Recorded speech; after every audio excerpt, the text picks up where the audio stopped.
southern resident pod who live up in the Pacific Northwest. And they're actually in a lot of danger right now because they're not getting their main food source. They are resident whales and they feed on salmon up there. And they're actually not getting all the nutrition they need because they're limiting the salmon populations because of dams and also invasive species.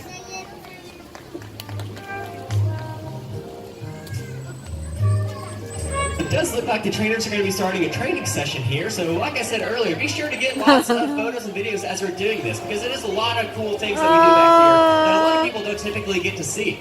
Over here at the slide out, we do have our two male killer whales. We have Cayucit and Tuar. Cayucit's the one a little bit furthest to the right there, and Tuar is over here on the left. So look like they're maybe popping out a little bit so you can see them. A fun fact about Cayucit is that he is, in fact, the largest marine mammal in the state of Texas, but also he just turned 27 a few days ago. His birthday is actually on Christmas Eve. Now here in a moment, you're going to be able to see the trainers give them a large handful of food. Here at SeaWorld San Antonio, our whales eat 4 different kinds of fish: capelin, herring, mackerel, and salmon. And they're going to eat different amounts depending on their body sizes. Our largest eater is Cayucit over there. He weighs a little bit over 9,300 pounds, but his base diet is 166 pounds of food a day. This is all restaurant quality stuff, and like I said, they get this daily. So we can spread out their food between training sessions, between playtimes, any of that kind of fun stuff. A really important session that we can do with the whales are called husbandry sessions. And these will allow us to monitor and maintain their overall health care. The behavior that the boys are demonstrating right now is actually one of the most important ones that we train, and it's called a fluke present. Now this is whenever they'll just roll over and allow our trainers have access to their tail flukes, which is what Kelly and Joel, the trainers, are rubbing on right now. Located inside their tail flukes are a system of shallow veins, which our trainers and veterinarians can use to draw blood from. We can then take this blood to our on-site veterinary care facility to analyze it and make sure all the whales are healthy. So this is what, like I said, one of the most important things that we can train with these guys.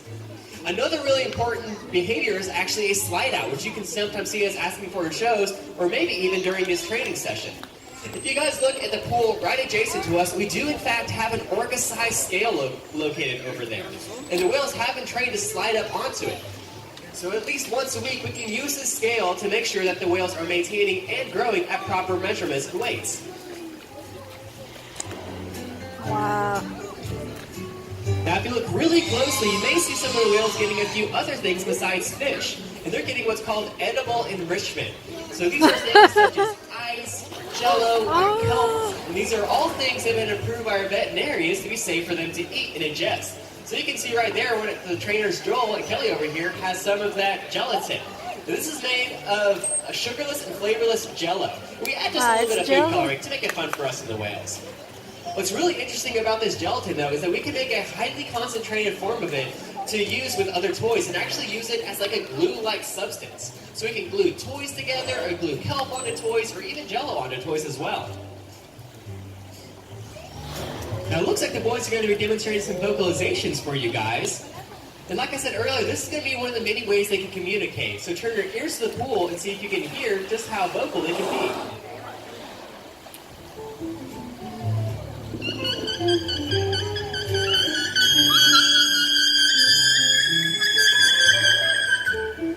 Wow.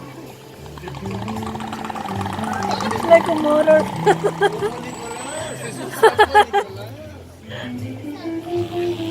Ported. Yeah. Very nice. So like I said a little bit earlier, all those vocalizations are coming from the blowhole located on top of their head. And they're able to make all those vocalizations by changing the shape of a muscle in their blowhole. They are also going to use those blowholes to breathe as well. They are mammals just like you and I, so they're going to breathe air, even though they are water-dwelling animals. Another cool thing that we can do with the whales for playtime is actually stuff just like this. So you can see Trainer Kelly over here doing a fun little jello catch with Tuar. We spend a lot of time building our relationships with the whales. We want to make sure that we're getting to know them as individuals and also allowing them to get to know us as individuals as well. So one of the best things that we can do for this is just play games and hang out. So a lot of the time behind the scenes here, we're spending time doing just that. So we can play games like this, but we also have access to what are called environmental enrichment devices, or EEDs for short. Now this is just a big fancy word for killer whale toy, but they're made out of highly durable and safe material. So some of our toys are made of a highly dense plastic that the whales can't really squish.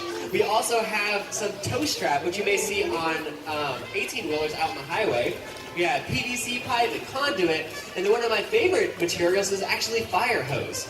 So SeaWorld and a local fire department actually partnered up, and they donated some of their old fire hose to us. We're able to make a wide variety of toys out of it, which I think is one of the coolest things ever. Tuar and Kayukin are going to be demonstrating how they can use their bodies to communicate, though, with a little bit of tail lob in there.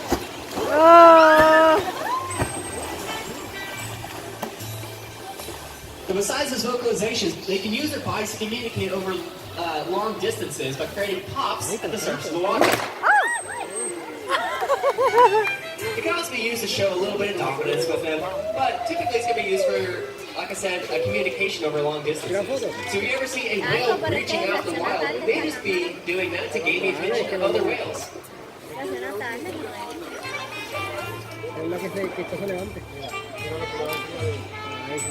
But besides the shows that we do, though, like I said, you can do a lot of sessions with the whales. We talked a little bit about passenger sessions earlier, and also playtime.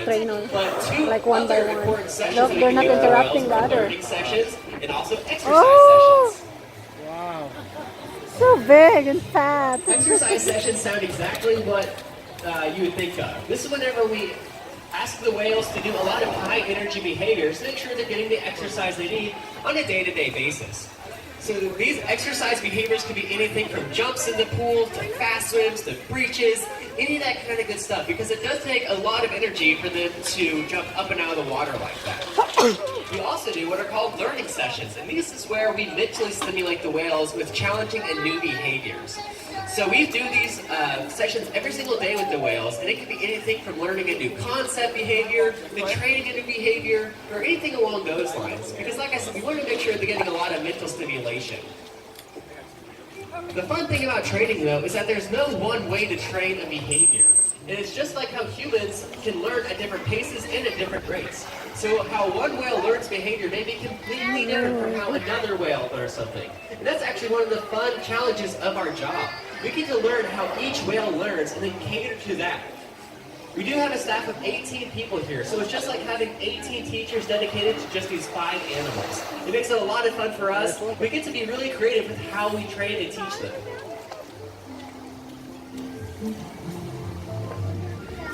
With that being said, another common question that we get asked here is how is it that our whales can help benefit whales out in the wild? What a lot of people don't know